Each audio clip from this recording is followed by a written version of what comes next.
السلام علیکم دوستو، آج ہم بات کریں گے India's foreign policy of non alignment کے بارے میں۔ Non alignment foreign policy cold war کے دوران ایمرج ہوئی۔ اس وقت دنیا دو بلاکس میں ڈیوائیڈڈ تھی، ایک طرف یونائٹڈ اسٹیٹس آف امریکہ تھا، دوسری جانب USSR تھا۔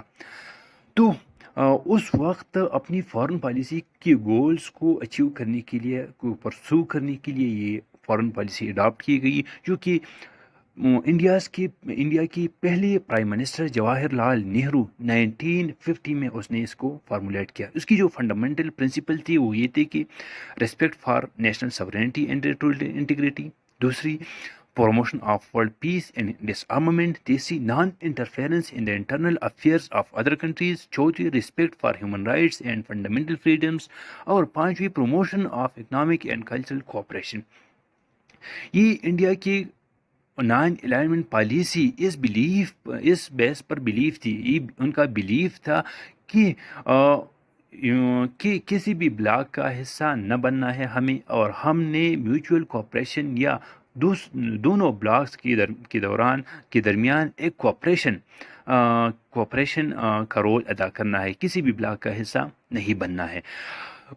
ان کی یہی نان الائنڈ فارن پالیسی تھی، جس نے جو ممالک کے درمیان جو کولڈ وار چلا رہا تھا، خاص کر ڈیولپنگ کنٹریز، کوئی ایک بلاک میں تھا جس طرح پاکستان US کے بلاک میں تھا، کوئی ملک دوسری بلاک میں تھا، تو یہی فارن پالیسی ان کی بڑی کامیاب رہی، کسی بھی بلاک کا حصہ نہیں رہی۔ USSR سے بھی انہوں نے ڈیفنس کوآپریشن اور ڈیفنس جو بینیفٹ تھے وہ حاصل کی، اور US سے بھی، خاص کر بنگلہ دیش یا 1971 کی وار میں۔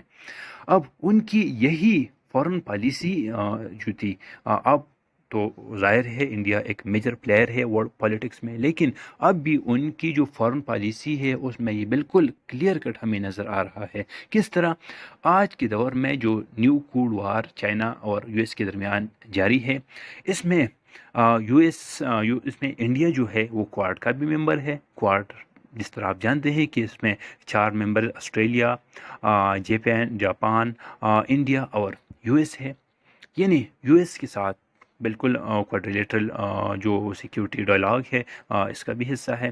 اسی طرح دوسری جانب اگر ہم دیکھیں چائنا کے ساتھ ان کے کتنے بڑے ڈسپیوٹس ہیں، خاص کر اروناچل پردیش میں، لداخ میں یا تبت وغیرہ، کافی بارڈر ڈسپیوٹس ہیں۔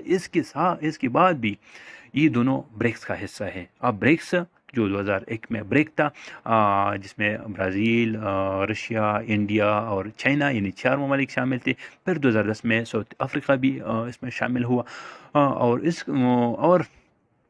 اس کا مقصد بھی میوچول کوآپریشن اور کلچرل ایکسچینج اور یہ سارے جو بینیفٹس ہیں، یعنی ہم کہہ سکتے ہیں کہ جو نان الائنڈ پالیسی ہے یہ اتنی کامیاب رہی ہے کہ اب بھی انڈیا اس کو پرسو کرتا چلا آ رہا ہے۔ Thank you so much.